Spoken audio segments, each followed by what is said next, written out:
Hey, bonjour les amis, c'est les Fritos et je vous souhaite la bienvenue sur cette vidéo. Alors, si vous êtes ici, c'est que comme 95% des streamers, vous streamez avec une webcam qui n'a forcément peut-être pas un rendu exceptionnel. Et ben, je vais donc dans un instant vous montrer une technique un peu magique qui vous permet d'avoir un très bon rendu. Mais avant toute chose, petit rappel, si cette vidéo t'a plu, tu peux t'abonner et aussi activer la cloche bien évidemment pour recevoir la notification de toutes mes prochaines vidéos, mais tu peux aussi nous laisser un petit like et un commentaire en nous disant si cette vidéo t'a été utile. Et aussi tu peux nous retrouver en live certains jours de la semaine, je pense notamment au lundi, jeudi, vendredi, samedi, dimanche dès 20h30 pour un live sur Twitch sur la chaîne Les Fritos BE. Sur ce, c'est tout pour moi, passons au petit tuto pour améliorer votre qualité webcam. C'est parti, bon visionnage. Alors pour commencer, vous voyez bien qu'une webcam est un petit appareil de capture avec une toute petite lentille et un tout petit capteur par rapport à un appareil photo et je vais vous montrer la différence en image. C'est d'ailleurs pour cela que votre webcam fait ce qu'elle peut avec ce qu'elle a. Donc si vous ne l'aidez pas, forcément ça va être un peu compliqué pour elle d'avoir un très bon rendu. Alors première astuce toute simple, il suffit tout simplement avoir un éclairage. Alors peut-être que des fois ça va demander un petit coup, un certain coup, mais vous pouvez aussi très bien utiliser un éclairage qui traîne chez vous et que vous n'utilisez pas. Alors il faut savoir qu'un bon éclairage, c'est surtout la base en vidéo comme en photo, et que du coup si vous n'avez pas un bon éclairage, vous n'aurez pas un bon rendu pour votre webcam. Alors si jamais, je vous mets dans la description plusieurs liens d'achat que vous pouvez faire au niveau webcam ou au niveau éclairage dans la description. Alors maintenant que vous savez que votre éclairage peut changer votre qualité, je vais vous montrer un avant-après bon éclairage. Ici, comme vous le voyez, je suis dans un environnement éclairé mais avec un rendu assez terne au niveau de ma webcam. J'ai d'ailleurs coupé mon fond vert pour que vous puissiez bien voir. Je pourrais d'ailleurs vous faire une vidéo pour comment setup votre fond vert avec OBS ou Streamlabs OBS, n'hésitez pas à me le dire dans les commentaires si vous voulez que je fasse cette vidéo. Et ici vous pouvez constater que du coup on a un rendu assez terne au niveau des couleurs, vraiment pas top, c'est assez mal éclairé, j'ai une ombre sur une partie du visage. Du coup, je vais vous montrer tout de suite ce que ça change et ce que ça fait avec un bon éclairage. Voilà, ici vous voyez la différence avec l'éclairage qui est ajouté avec ma ring light. Du coup vous pouvez vous la procurer, le lien est dans la description. Ici je vais vous montrer qu'il est encore possible de faire mieux grâce à OBS et ses paramètres et ses filtres. Donc du coup pour ça on va se retrouver directement dans OBS. Alors maintenant que nous sommes sur OBS, je vais vous dire que j'utilise la webcam Logitech C920 et que toutes les options que je vais vous montrer sont disponibles sur n'importe quel type de webcam une fois que vous avez le logiciel OBS ou Streamlabs OBS qui sont pour moi les deux programmes les deux plus utilisés au niveau du stream et des lives. Alors pour ce faire, pour aller choisir ces options, sélectionner ces options et les appliquer à votre webcam, vous devez tout simplement aller dans vos sources et sélectionner votre source de périphérique de capture vidéo. Donc moi je l'ai renommé ici webcam. Vous cliquez une fois dessus, vous faites un clic droit et vous choisissez l'option filtre. Une fois sur les filtres, vous voyez qu'ici il y a quelque chose qui est marqué, c'est filtre d'effet. Alors on va ajouter un filtre d'effet à notre webcam. Pour ce faire, vous allez tout simplement cliquer sur le petit plus en bas à gauche. Une fois après avoir cliqué sur ce petit plus, vous allez tout simplement choisir l'option correction colorimétrique.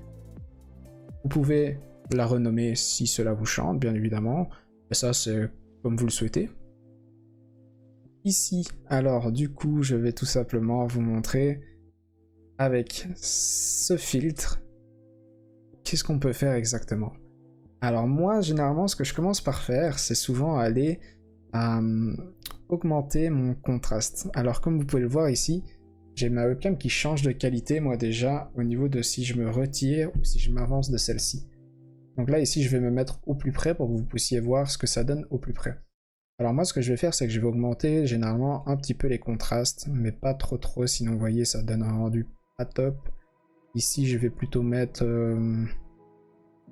un bon petit 0.15, 0.16, ça donne un rendu plutôt pas mal, ça donne des couleurs déjà un petit peu plus nettes, un petit peu plus claires, c'est assez sympa. Ensuite je vais aller augmenter un petit peu ma luminosité si vous voulez, mais moi je l'augmente pas trop parce que j'aime bien avoir quelque chose d'un peu sombre et d'assez épuré. Donc là comme ça me semble correct, j'ai rajouté 0,01, ça me semble correct. Pour moi la chose la plus importante c'est la saturation qui va vous donner un beaucoup plus beau rendu au niveau de vos couleurs, même des couleurs qui vont être beaucoup plus vives. Donc ici, ce que je vais faire, c'est que je vais augmenter la saturation un petit peu, mais pas trop. Ne ressemblez pas à quelqu'un qui vient de vivre 40 jours dans le désert. Ça ne sert à rien. Donc augmentez légèrement. Et ici, vous voyez que déjà, à 0,20, 0,17, on a un rendu qui est beaucoup plus coloré, beaucoup plus chaleureux.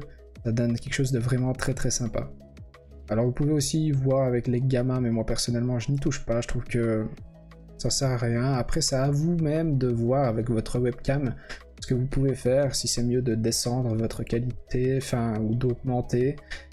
Changez les paramètres comme bon vous semble, trouvez ce qui vous semble le mieux pour vous et ensuite appliquez-les, bien évidemment, et streamez avec une bonne qualité de webcam. Alors moi, il y a une option que j'aime bien rajouter sur ma webcam, c'est tout simplement l'option accentuée aussi, qui nous permet d'avoir un rendu qui sera un petit peu plus net, de rajouter une netteté comme ça à notre image. Alors bien évidemment, ne l'augmentez pas trop aussi, sinon ça va faire quelque chose de vraiment pas top, de vraiment dégueulasse. Alors que maintenant vous voyez nos effets appliqués sur notre webcam, je vais vous montrer tout simplement ce que ça donne avec et sans. Donc là vous les voyez avec, et maintenant si on les enlève, regardez ce que ça donne. Ça donne déjà quelque chose de beaucoup moins net, de beaucoup moins beau, vous voyez. Donc je pense qu'on a vraiment fait un bon petit travail. Vous pouvez avoir un très bon rendu avec une webcam, vous le voyez. Donc ici, si je remets les effets, bam, les couleurs qui sont très chaleureuses, très propres. Donc même si je me recule moi de ma webcam, j'ai quand même quelque chose encore de très très correct. Je pourrais aussi modifier, mais ça varie un peu de où je me mets par rapport à ma webcam. Mais là ici, je trouve qu'on a un rendu vraiment chouette. Et voilà les amis, c'était les Fritos et je vous ai montré comment améliorer la qualité de votre webcam à moindre coût. Vous voyez comme quoi il n'est pas nécessaire d'acheter un appareil photo à 500 ou 1000 € pour avoir un rendu pro. Il suffit de quelques filtres pour avoir quelque chose de déjà très correct. Donc du coup les amis, c'est la fin de cette vidéo. N'hésitez pas à me dire dans les commentaires ce que vous aimeriez comme prochain tuto par exemple. Et je vous laisse ici pour ce soir. N'oubliez pas, n'abandonnez pas vos projets, n'abandonnez pas votre projet de live ou autre projet. Sur ce, portez-vous bien les amis, ciao ciao, à la prochaine, bye bye et bon live.